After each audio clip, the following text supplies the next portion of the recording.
Welcome, welcome, welcome to Empowered Women in Business International. I'm your host, Nicole Mosby Taylor, also known as Taylor K on the mic, and you are in for a treat. We have a very special guest in our virtual studio for you this evening, and I will be introducing her momentarily. But before then, let me just tell you a little bit about EWBI. So, we serve a sisterhood of women entrepreneurs who understand that individually you can do great things, but collectively we can forever change the world. Members of our movement experience a support system that allows them to celebrate their wins and share their struggles in a series of opportunities that enhance them personally and professionally. If that sounds like an organization that you would like to be a part of, visit our website at www.ewbiradio.org. Our quote of the day. So, our quote of the day is: "The first wealth is health," by Ralph Emerson. The first wealth is health by Ralph Ellerson. And that really speaks to me because, most people, when you hear wealth, you think of what? Money. But wealth is so much more than just money. It is our health. And it just reminds me of when you're on that airplane and the stewardess tells you that in order for you to help the next person, you had to take care of yourself first. Right. So even though that thing may drop and you want to put it on your child first, we understand that we have to put it on ourselves first so that we can be a help for our child or senior or whoever that is that we want to help. Same thing with our with our health, is that we have to take care of ourselves in order for us to be any good for anyone else. So, with that being said, I'm going to bring our guest on, and you'll understand why I chose that quote for today. So, we are going to bring to the stage none other than Miss Kimberly Ellis. She is the chef and owner of Breaking Bread, Breaking Bread Nation. Welcome. Hi, thanks for having me. I felt like I should have had a drum roll going on, I like. was waiting to hear it. I was like, okay, the way you gave the introduction, the lead up, I was waiting.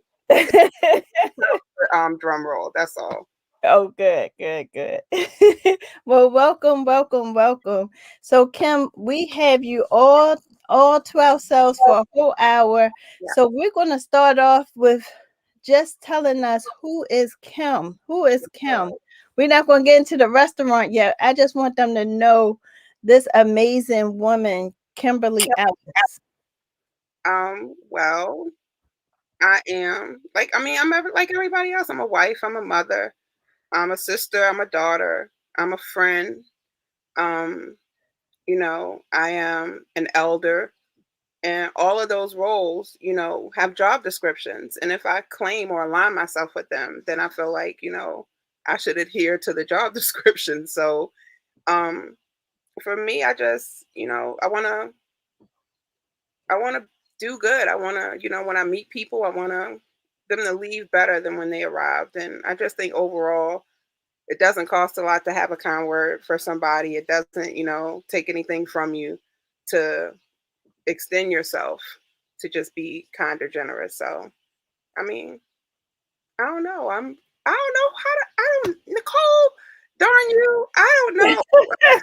I don't know. Let me tell you guys. So this woman is so humble. She's so humble. She always, her description. Wife. She is a powerhouse in her own right. I wasn't Let going. me tell you. The first time I ever heard her speak in public, I was like, "Is this the same person?" So she could be your motivational speaker. What you need her to be? That's what she is.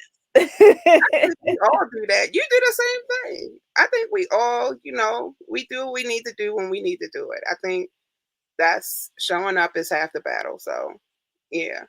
Well, you definitely do show up, and we definitely do appreciate you.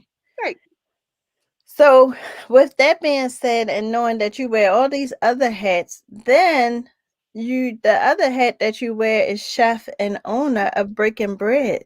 So, tell Yes. us a little bit, how did that even come into play? How did you know that this was your destiny? This is what you were supposed to be doing.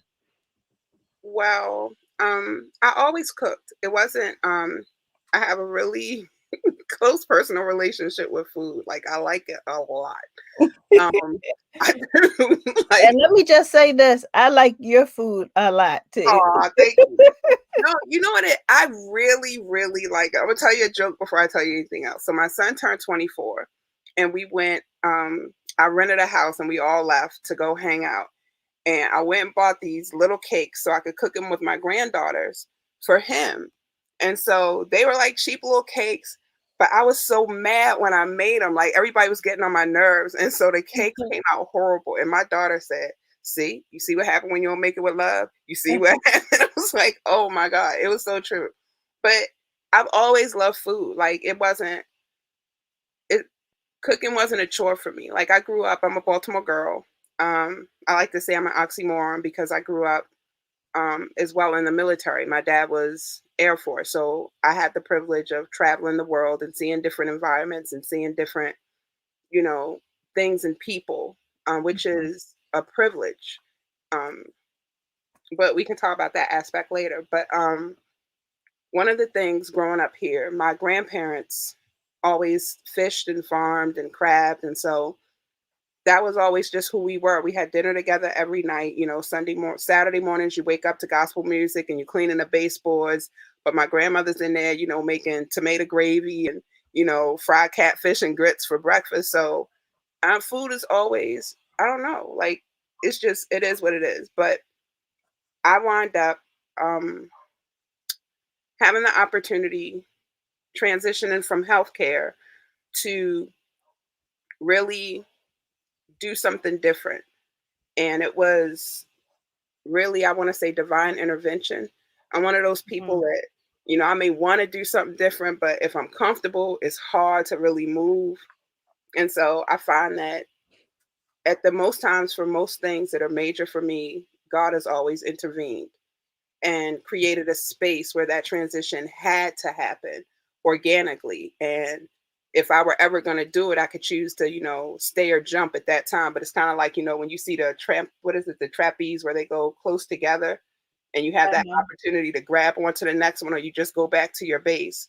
And when he allowed my trapeze to go forward, I grabbed the next rung and kept And it just moving. kept on moving. Yeah. Mm, isn't that amazing? How many times do we hear the call of God and you mean ask God like right now and try to shy away from it, but you took it by the horns and went full throttle. So that's amazing. So you took it by the throttle and then that brought you to Breaking Bread Nation. Yes. So, Well, first you were in no, first you started in farmers markets, right? yeah. So initially, full circle, I had done reentry for 25 years. I was considered an expert in reentry for the state of Maryland for about 25 years. And then I transitioned to healthcare and I was working C suite healthcare for, I want to say about 5 to 7 years. And during that time, it was, I had lost one of my best friends since I was in high school, since I was 14 to breast cancer and wound up transitioning her. My husband at the time was getting sick and it was just, I don't know, like I was ready. And so when everything transitioned for me, I got sick. And in my recovery, I was just like, I'm never going back. I don't want to do what I didn't love to do. And that was something that I had always told my clients when I was teaching in nonprofit. And reentry was that there at any point you should stop what you're doing just to make money and find out what you can do that you really, really enjoy and find a way Mm, to monetize that. And that would be anything across the board. Like for me, there's nothing off limits. Like there's nothing I can't do. If anybody else can do it, then I can do it. If I, am willing to dedicate my time and energy to it and focus. And so from my hospital bed, literally we made Breaking Bread. I wrote it on a dry erase board. I wrote Breaking Bread, June 1st. A dream is a goal with a deadline and a plan. And a quote from Maya Angelou that said, "In God I live and move and have my being."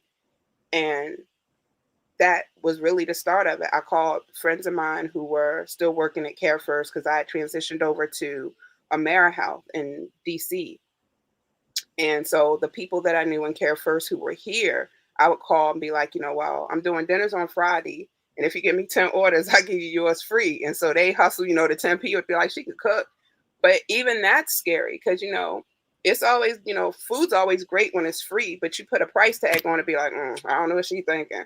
It ain't that good. So, you never want to put yourself out there. And for me, when I cook for people, I'm giving you a part of myself, like literally. Like I'm very anxious about how it's received. I'm very concerned about, you know, if it will be received as I'm trying to deliver it. And so for me, it materialized where my son had graduated with his trade in culinary school, and right when we were opening the restaurant. And so we went from farmers markets and food festivals to needing to get a building because we were getting catering jobs.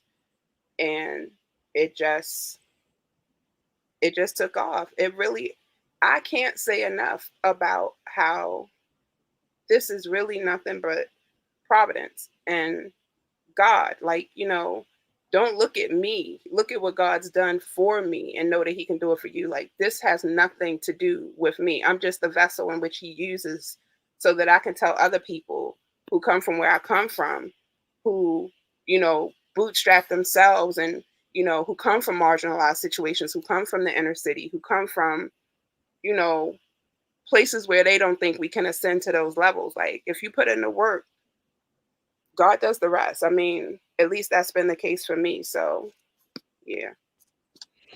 Well, recently we've all been facing this COVID situation, right?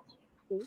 And that was one of the reasons why I had you on, because a lot of places had to actually physically close down because of COVID. Everything from the funding of stimulus and unemployment. Um, so I guess my question number one is, did you find it difficult to um, find and maintain staff? And the second part of that was, how did you make it through this COVID period? Um, so we are a family restaurant to start. Most of my staff has been with me since we were doing farmers markets and food festivals. So we are all family, um, blood or not blood. And so when COVID hit, it really just reinforces. It's kind of like when people talk about money. If you get a large sum of money, it just enhances your real personality. So COVID allowed people to really show what they were about. And so for us, we were able to, you know, get closer together. We created a pod where, our staff wasn't taking public transportation. We were picking each other up, making sure everybody went to a shift together and then we take the next shift home, so on and so forth. We would buy 40 pounds of chicken, but we're not selling 40 pounds of chicken because of the pandemic. So we're allowing our staff to shop groceries. You take a couple pounds of potatoes and a couple pounds of chicken home. So your peoples can cook for you. You have food. You don't have to worry about, money, because our staff, even with being a full service restaurant, we weren't getting tips from outside because it wasn't allowed to have sit in dining. So, you know, that was a huge component. We maintained everybody's salary. I didn't take a salary, but we did maintain salary for everyone. We didn't let anyone go for issues of the pandemic. With regard to funding for us, I mean, we're like most small businesses. We didn't get, you know, the big money. We were actually denied initially, and so for the second round of the second offering of the first round of the PPP, I think we were in line to get like 50, and they gave us 12. Mm. And so, like after And what can you do with 12 and you have a whole that, staff? And We made it work. Look, 7 fishes. What was it? And 2 loaves of bread. How about that? Look, Come you on now. ain't no secret what God can do. I swear. I cannot tell you how we are where we are given what's happened. Like just to see restaurants that I would go to historically that are no longer here, to see people who opened after we opened who are no longer here. And that really, that's just, I think that's the fruit of our labor. I think that, our customers and our guests, or, however you want to, call that demographic, really invested in us the way we invested in them. Like we had people who were calling regularly for takeout and dine in. And to be honest, I never like quarantined because the restaurant was allowed to stay open. So as long as I could stay open, we stayed open. But we were able to do food donations to, hospitals and firehouses. And it was funny because everybody was talking about um, doctors and nurses, and we gave the shock trauma doctors, we gave the shock trauma nurses, but I went in and we donated to the custodial services Yes. because those Thank people you. are the ones, nobody thinks about them, but that Right. to me is the highest level of service in a hospital. That person goes and they do the most for the least, Mm-hmm. and that to me is appreciated. So we wanted to make sure that they were taken care of. And then people would call and be like, I want to donate meals. And it just really allowed us to service a need and still Mm. be able to have a business. I mean, it's not, I guess, good business sense to say what our mission is, but we're mission over money every single day. Every single day. Money comes and goes. But there's no way in hell I would let a kid be hungry.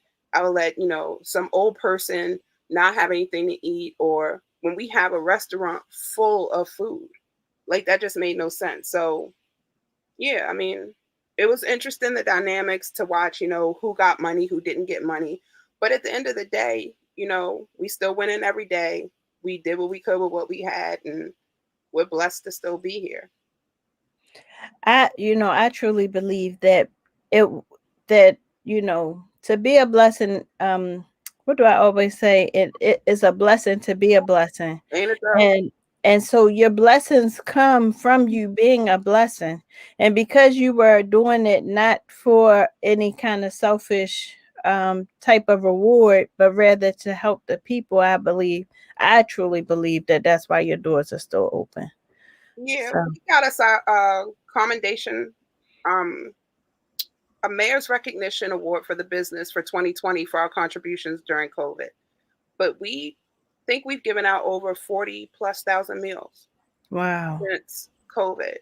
And it's good. Like we go to one location and the lady called and said her son doesn't eat anything. She said every meal you bring he eats. She was like, would you just be able to do like a meal plan for me? Listen. Me, yeah, like when I see these people lined up and I know those are my people. Like I'm a person who lives by moral obligation. I'm morally obligated to help somebody who doesn't have what I have if I'm in a position to do so. And so just to know that these people are getting, like, our meals are made fresh. We do like chicken cacciatore, we do stuffed chicken with string beans, chipotle rice bowls, and we make everything fresh in house. We're not processing a bunch of stuff, we're not fabricating a bunch of stuff. Everything we make, we get in, we butcher in house, we break it down, we process it, and we make it and we serve it. And I don't know, Hmm. I'm thankful for the And opportunity. honestly, I'm not just saying that. She didn't pay me to say this, y'all, but when I tell you that breaking bread food is everything, and my husband is one of those picky eaters, and he is one of those people that he'll go to the restaurant and bring the food home, and he has to doctor it up. But when I tell you, when I get breaking bread food, whew, it's on and popping. Food Network It's did say definitely we made number with one. love. Say that again. Food Network did say we number one. Let me tell you, I am in agreement because that food is on and popping. Oh, I thank you. was just thinking, like before I came, I was like, I haven't had one of the burgers, and then I had just like everything that I've eaten, even down to the mac and cheese, to the wings, of course the sticky wings. Oh, You're gonna have to get it soon because I think we're gonna wind up shutting down towards mid-June until we open our new location. So we'll be able wow. to do catering, but we won't be doing any more day-to-day service either. It's either gonna be the first or the second week of June. Okay. Really focus on getting the new building open, and that's exciting because we're gonna have a commercial kitchen where we can hold our classes, and we can utilize our humanity program and grow that out, which is really important in terms of what our overall mission is. So just to have that opportunity for people in different organizations to come, like you and your organizations, and Emmy, and people to come and utilize the space. And Man, let me tell you, I am not just saying this, but Kim opened up the space to me and my mentees and said, "Come on."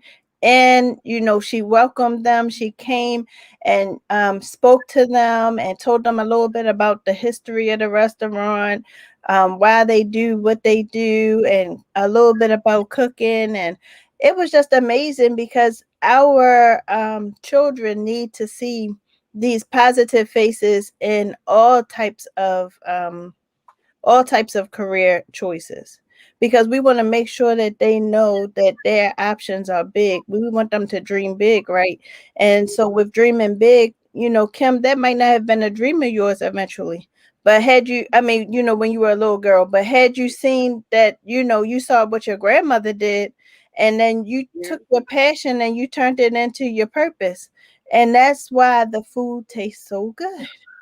But what's funny, when I was just gonna tell you, I was doing I had to update my business plan, and because we were looking at a new revenue stream, and so I was looking at statistics, and one of the things that um, someone had said was the fact that there are only 7% of women chef owners Mm, in the world, and I was like, what? And I'm like, okay, and then less than, I believe, 4% of them are minority, and wow. I'm like, it's it's always weird to me when people talk about like you're in rare air, because I think about the fact that I'm just as regular as anybody else. I'm just as, average as anybody else. And I just really think, like you said, our kids seeing us do it, but not just seeing us do it, hearing the struggle about what we're going through to do it, because it's not easy. And you may want to make it look glamorous on social media, and you're all glossy and filtered, but at the end of the day, I'm sitting here like this, sweaty in my gear. Why? Because I just put in, you know a 12-hour day. I'm going to be waking up at 5 o'clock in the morning tomorrow to go in and prep for catering and to get everything set up. So it's real. I work holidays, I work weekends, but I love what I do. Like, I love it. And for anybody who thinks about, like, don't get me wrong, there's security in having and working for somebody else. There really is. But in my heart of hearts, I really believe that God gave us all something. When He gave those talents, there is something within you that you are supposed to Mhm. bring forth. And you don't have to necessarily monetize it for yourself, but it is a way for you to do what you love and feel fulfilled, and not sacrifice, that for money or power or things of that nature. Like, it's just, I'm so much happier now doing what I do, even with the stress of it all, than I've ever been working for somebody else, no matter how big the paychecks were, no matter how bougie the office was, how cliquish the title was. It just is no comparison. We're going to get into that a little bit more because I really want to talk to some of our entrepreneurs that are on the line. So many times we are like, we could just go and work this 9 to 5 and come home and not have to worry about anything. But if that is our calling and that's our passion, then we are doing a disservice to ourselves, not to follow in those footsteps. So we're going to talk about that when we come back. But we do have some comments. S. Monique says, "Good evening, everyone." Hi, S. Monique. How you doing? Daryl says, "Yes, live and work in your purpose." Yes, I feel like we should be clapping to that one. And Nicole Bennett Jones says, "Praise God." All Yeah. day, every day. Yes. She also said God will have favor when you bless others. Yes, that is so true. I can say that for sure. And Destiny says, "Yes, those sticky What's wings." up, Niecy Pooh? Oh, so listen, I was thinking about what you said about health is wealth. And um I went to Philly and saw this thing by Benjamin Franklin, and it said, "Health is not for those who have it, but for those who use it." Mm, And I think about how hard we work and how hard we struggle. And the whole concept is that we're built for this. We're built for the ruggedness, the sacrifices, and everything. But that is not what we were built for. Like, even when you talk about Proverbs and the virtuous woman, there, yeah, she got a lot of stuff on her plate, but there's also a place for her, to rest. And so when people talk about, leaving their jobs and stuff like this, like, I am dead, dead, dead set on letting people know, yes, if you take one step, God will take two. But you got to give God something to magnify and manifest. You can't just say, oh, I want to do this, or oh, I think I'm good at that. Like, really pray about it. Be really, you know, mindful Vigilant. in your, yeah, Mhm. and, put it out there, because sometimes, and this is something that could have been terrible, like it would have destroyed my business. We tried for a number of years to buy the property that we were in Washington Boulevard, and it had a slew of problems. And the landlord was unbearable. He was terrible. And Mm, I remember praying about, getting the building, and then you get, kind of shady lenders who, well, if you do this, we can get that. And so you could get it, but you kind of like selling your soul for it. And I remember like it getting to the end of last year when our lease was up, and I'm like, yeah, I'm not going to do that. And people will talk about, but you prayed about it. But just because I prayed about it doesn't mean it's an automatic yes. Like, mhm. sometimes God says no. And And he has something better in store for you. yeah, but you got to accept that no. People assume Mhm. just because they pray for it and other people are praying it, okay, I'm going to pray my way into it. But if that's not what he has for you, then you're praying for your own demise. Sometimes God is like, no. And you need to accept that no and value that no, and know that that no isn't a hard no. It's a not now, and wait. And because we waited, I mean, a slew of opportunities opened up for us that I never would have imagined would have happened had we stayed. And within maybe less than 2 weeks of us leaving the building, the city came through and condemned the building. Wow. Now imagine if I would have went and bought the building. I would have bought that building with all of the issues, with all of the trouble. For what? Mm. Well, we're going to hold it right there, and we're going to take a brief break. So keep it locked right here well, first, make sure that you don't forget to share this. Share, share, share, because Kimberly Ellis has a story like no other. She is amazing, and we want to make sure that we get her out to everybody we can so that they can visit Brick and Bread before they temporarily close for what God has in store for them. So keep it locked right here to Empowered Women in Business International Radio. Empowered Women in Business International. We serve a sisterhood of women entrepreneurs and professionals who understand that individually we could do great things, but collectively we can forever change the world. Members of our movement experience a support system that allows them to celebrate their wins and share their struggles in a series of opportunities that enhance them personally and professionally. If that sounds like an organization that you would like to be a part of, visit our website at www.ewbiradio.org. Are you a small business or even a person that's just thinking about starting a business? Well, this organization is right for you. We offer micro grants and we even highlight our members on our radio show, EWBI Radio, which airs on Elevate Your Life Talk Radio every Tuesday at 7 p.m. Tune in. Welcome back. Welcome back. We do have one more advertisement. The flyer, we're going to put the flyer up in a second, and then we'll come back to our interview with the lovely Kimberly Ellis.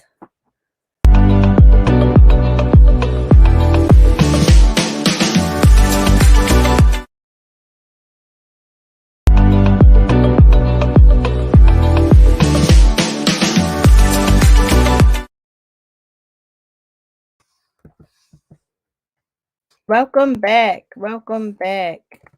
Let's see if we are able to get that flyer up. If not, I can just tell you a little bit about the flyer. And let's see if I can just pull that flyer right on up.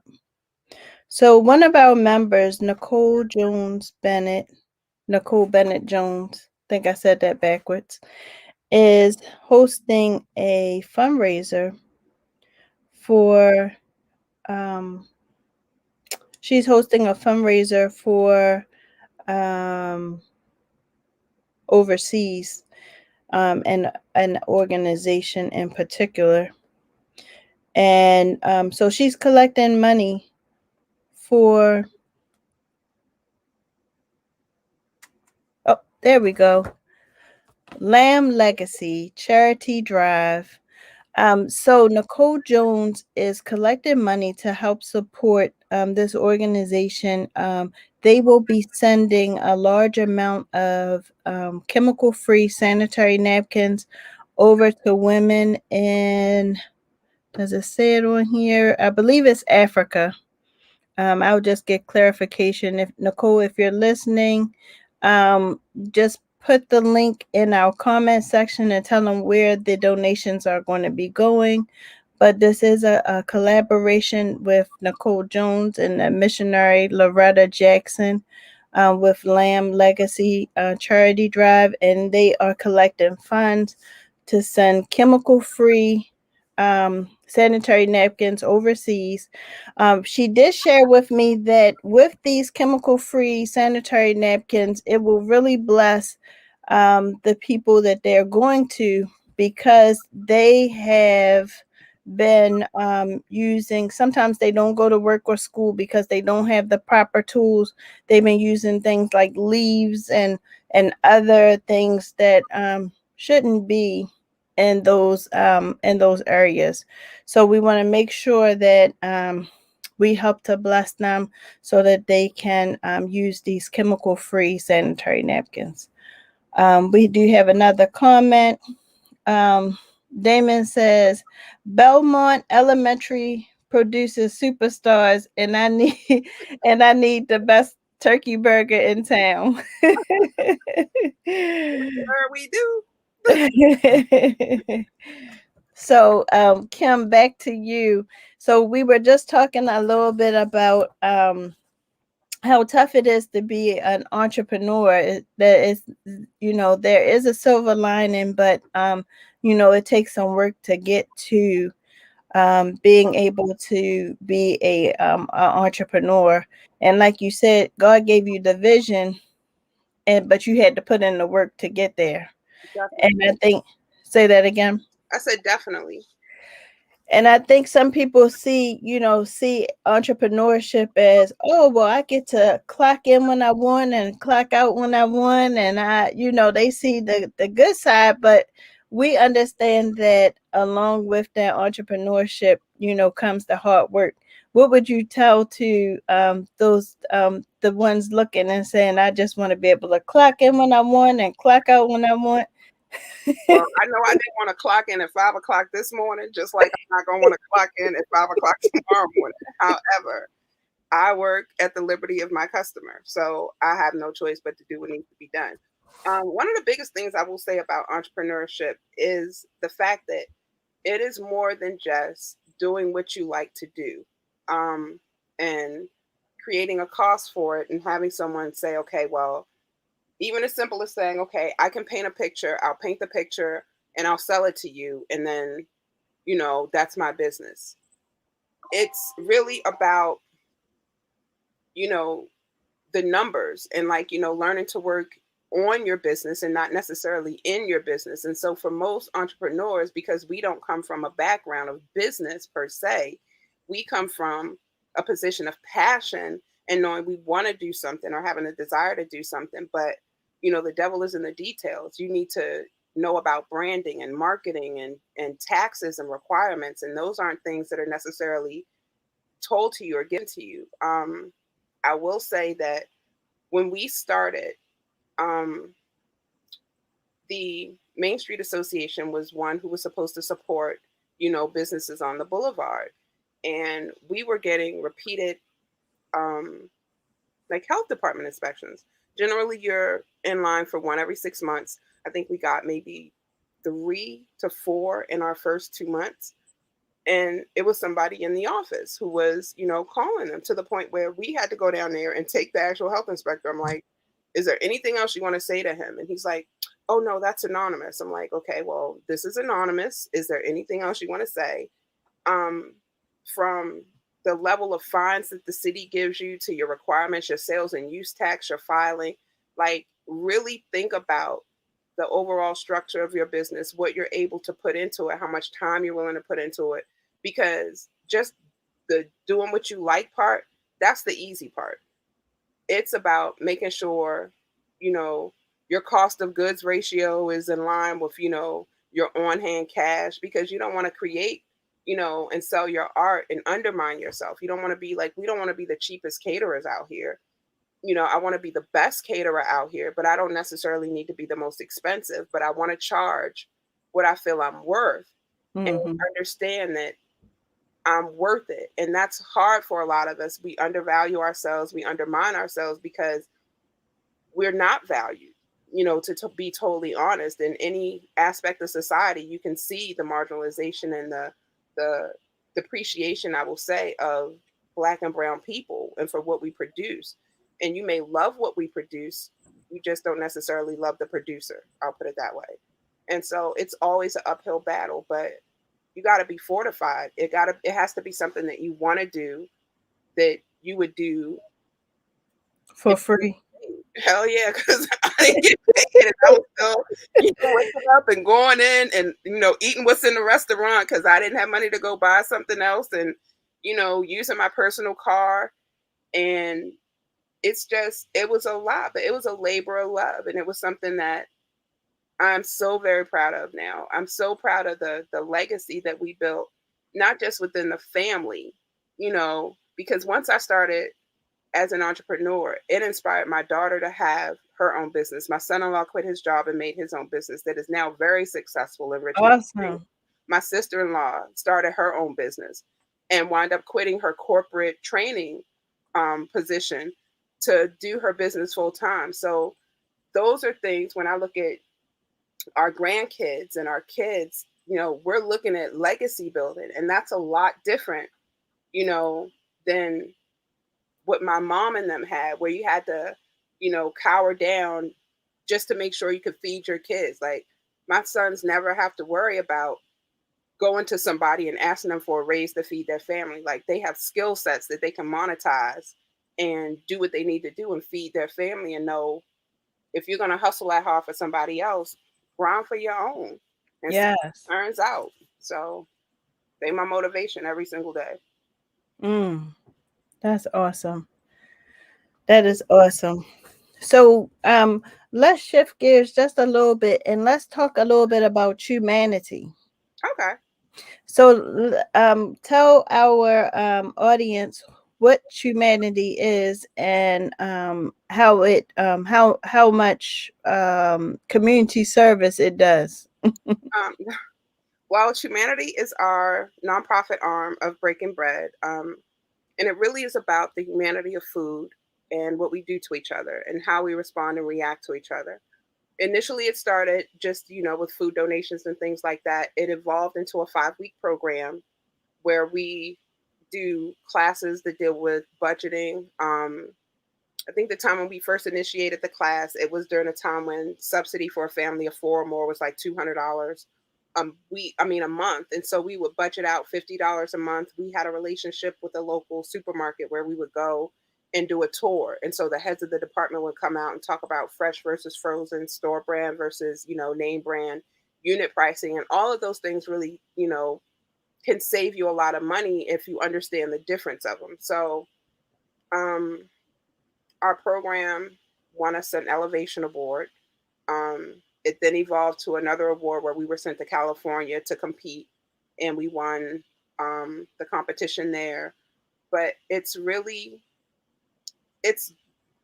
at the end they prepare a journal, so it talks about, like, relationships with food, because some people, you're taught to not eat everything on your plate. Some women are taught, you don't eat everything, or you want to be dainty, and some kids, you don't have enough food, you have, food insecurities. And so even just journaling, like, we see kids who will come on and be like, I didn't like Brussels sprouts, but I found out they're little cabbage, and my mom and I put cranberries in them and baked them, and they were great. Like, that's in a journal now. And so 20 years from now, when that person's cooking with their kid, this is something that me and my mom did. And now you and I can add pages to this. And the program in and of itself, it increases school grades, it lessens children's proclivity for drug abuse, for premarital sex, it increases self esteem.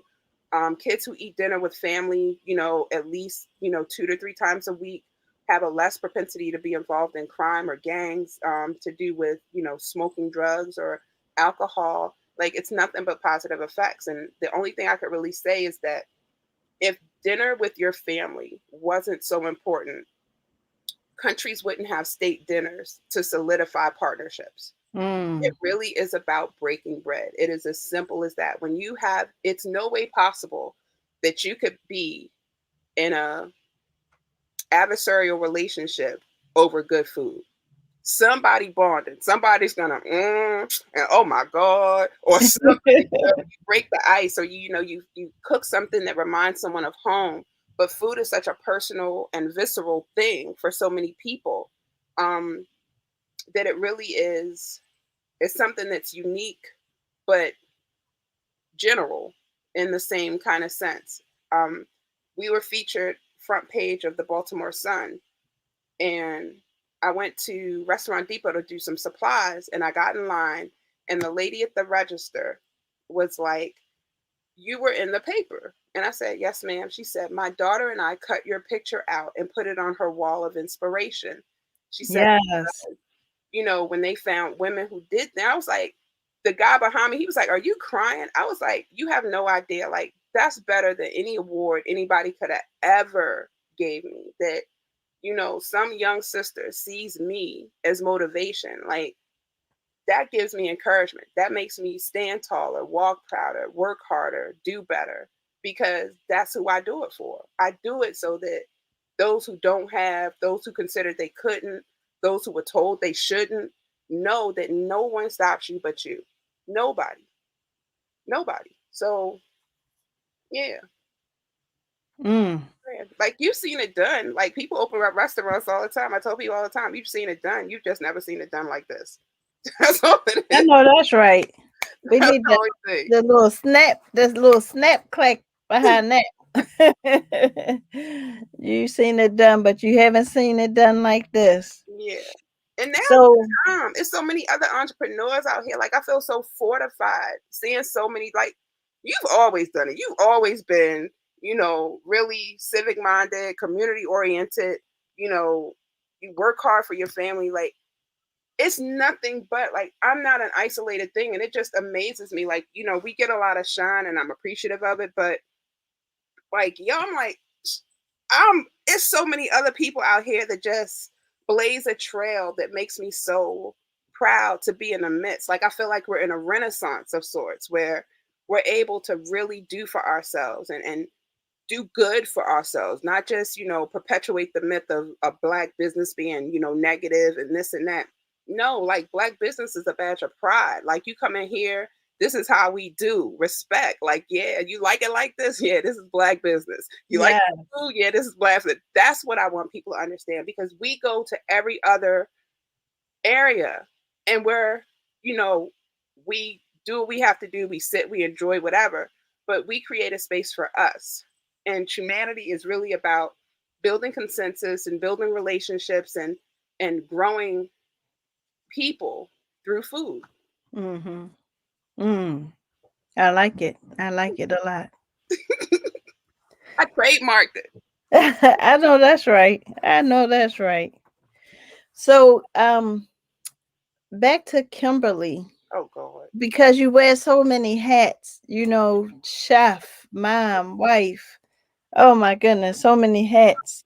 Eastern Star sister. Yes. I mean, so many hats. Um, what do you do for your downtime? What does your self-care look like? You know what? I was just talking about that. So at the first of the year, I had made a commitment that I would look at every day as a new year. Um, being that, generally you make a New Year's resolution and by like the third or fourth month, it's just like, fuck, I'm tired. Like it's not working. I didn't do it for the past 3 weeks, so I'm not doing it anymore. But I really try to look at each day as a new year where I'm just as motivated and I'm just as eager to, fulfill my goals. I generally try to find something within that day that makes me happy. It's not something that, I try to plan out for months, I'm going to take this or I'm going to do that. Like, I may get a massage once a month. Um, but during the course of a day, I may take a walk, for 30 minutes and just really walking, especially like in the parks and stuff, does something for me because it really allows you to see how small you are in the grand Mhm. scheme of things. Like, I'm under this big sky and these trees and all this water, and I'm like the size of an ant if you're looking at me from the sky. So it's not that bad. Or I really like good food. So I may treat myself to a good meal, but it's little things. I like bubble gum. So I'll go find, go to a good candy store and get me some really good bubble gum. But it's just little things that I think fortify us because tomorrow's not promised. Don't wait, my 50th birthday is in September and I, want to plan something, but I don't want to wait that long to celebrate myself because that's not promised to me. Today was given to me and this is the Come only on now. I have. And so I'm going to find some way to be grateful and glad and, you know, just even if it's a nice cocktail. Cheers, 5 o'clock somewhere. Thank you. The ability to do that. Sometimes cut out early, 2 o'clock, Mhm. leave and let it worry about itself tomorrow. But yeah, I think it's the little blessings are what helped me get through. Mm. So what is what was the last book that you read? Hmm. The last I want to say Beloved by Michelle Obama. Mm. And I actually had to listen to the rest of our audiobook, so that's full disclosure. Um, yeah, so I did the Goldman Sachs program last year, and so that took up a lot of time. That was a lot of studying. Um, but really, like most of the stuff I'm into now is really just about um, business and Mhm. people like me. Like I like, the old romance and Eric Jerome Dickey just as much as anybody else. But now I'm a lot more into things that are inspirational and motivating because I don't have that much time.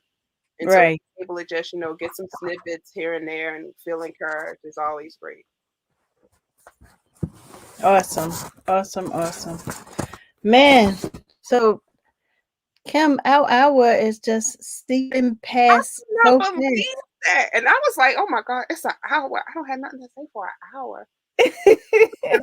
I talk somebody ear off, so it is what No, this has been good information. Like our entrepreneurs need to hear the true struggle and the true like what it takes and I'm going to make it no matter what type of message that you brought forth today and that's just amazing. Like We gotta hear that. We need to hear that. We need to be in them books reading different things that's gonna motivate us and keep us moving during those down times. We need organizations like EWBI, our sisters, that try to help. We see you falling by the wayside, or start thinking about, I don't know if I'm cut out for this, and we can Yep. grab you by the hand and we can say, look, we are going to do this and you are not alone. We're going to help you make it through. However you need to, whatever that looks like, we're going to help you to make it through. So it's important for us to have these messages. It's important for us to have um these different media outlets also, and that's why we highlight different business owners. We highlight different business owners because we want them to for people to, number one, be able to see them. Like you said, in the grand scheme of things, we're like that little tiny ant. And so everybody, doesn't know what each person is doing. So our mission is to highlight that person in hopes that we will bring you additional support with whatever that looks like, whether it's more customers or whether it's somebody that says, I want to volunteer for humanity, whatever that looks like, we want to bring it to you. And we use our platform to do so. So we Well, thank you. I'm sorry to cut you off, but I do want to just say, if people have questions, like, reach out to entrepreneurs. Like, people think, like, I wouldn't advise coming into the restaurant to ask me about my business at noon, because, like, that's my rush time. But, like, we are so willing, just collectively. Like, anytime I've had questions, like, we really are receptive. We want to share. It's never been, you know, a, it's, I'm not going to tell you my trade secret because I'm threatened. Like, what's for me is for me, period, hands down, the end. And so we all collectively are better when everybody around us is better. And so if you're going to represent and be a Black business, I want you to be successful. I want to patronize you, not because you are a Black business, but because you are a great business. And so as entrepreneurs, look for ways to really hone your craft. Like, if you're going to do it, take your time, research it, hone it, so that when you start and when God starts blessing you, you're not running around looking for buckets. Like, you ready. You like, all right, I'm gonna catch it like a shortstop. Like, you Mhm. always, you want that bend where you're ready. Because I can only speak for myself. When God, when I made a move and he said it was good, I could not keep up with the blessings. Like, sometimes I just had to sit and laugh because it got so dark and you don't know anything. And it gets to the point where, you're scared to take a step. But it just got to the point where no matter which way I went, every time I took a step, it was firm ground. So I started to be more assured in my stroll. And no matter what I did, he always made sure that things worked out, for the good. And as long as I did my part and stayed true to who we said we were, it's been a joyous ride. It's been a blessing. It's been interesting. It's been scary. It's been it's been amazing. It's really been amazing. And like I said, y'all, you have to go try breaking bread. Yeah, When I before tell we you, shut down. let me tell you, we went on a retreat and Kim was like, oh, I'm cooking the whole time. And when I tell you, I probably came back 10 pounds heavier because that food was so good. I mean, morning, noon, and night, we had Kim's cooking and she made it with love. Yeah, Mm, everybody's mm. supposed to. Don't be making no angry food come out like my cakes over the weekend. No point. They were terrible, yo. Oh my God, Nicole, they were so so no. So if anybody wants to reach out to you, whether they want to order or whatever the case may be, how would they do so? Well, breakingbreadnation.com is our website. Um, Breaking Bread across all social media platforms. And you can also go to the links that are within the actual website. And I keep saying website because it took me, no lie, I would say 4 years to develop a website. Like, it was just, I wouldn't even send people to my website. So now we have an official website, which is, I'm telling you, hone your craft. Um, that would be our social media information. You can feel free to call the restaurant 443-708-1903 or email eat@breakingbreadnation.com. for any catering needs, speaking engagements, etc., etc. Whatever you guys need, let us know. Awesome, awesome, awesome. Well, thank you so much, Kim, for being on the show. We definitely have to have you come back again. Get my She's camera. showing off her breaking bread shirt. I'm Her trying to do it. awesome. You see, I ain't really savvy. I'm trying to show it. All right. We see that breaking bread. That's awesome. And her son made the logo for her. Yes. So the funny part is, I didn't know when I put fingernail polish on the fingernails. I thought it was me, but he used his brother's hand. So inside joke. I know. Well, that's what family is for. So thank you each and every one of you guys for tuning in this evening. It has truly been a pleasure to have Kim on deck with us this evening. And I just thank you all from the bottom of my heart from tuning in. Don't forget to let everybody else know that you know to tune in every Tuesday at 7 o'clock because we have some amazing people on, and we don't have enough networks that are highlighting the positivity. We turn to TV and radio and we hear all this negative things going on in our community, but we do have a lot of positive, and EWBI, as long as I have breath, will continue to spotlight all of the positivity going on in our communities. So we have an awesome guest for you next week. So don't forget to visit our website at www.ewbiradio.org. Check us out on social media. We're on Facebook and IG under Empowered Women in Business International. Um, don't forget to keep it locked every Tuesday right here at 7 o'clock on Empowered Women in Business International on Elevate Your Life Talk radio station. And we're going to close as we always do. Individually, we can do great things, but collectively, we can forever change the world by Nick Mosby.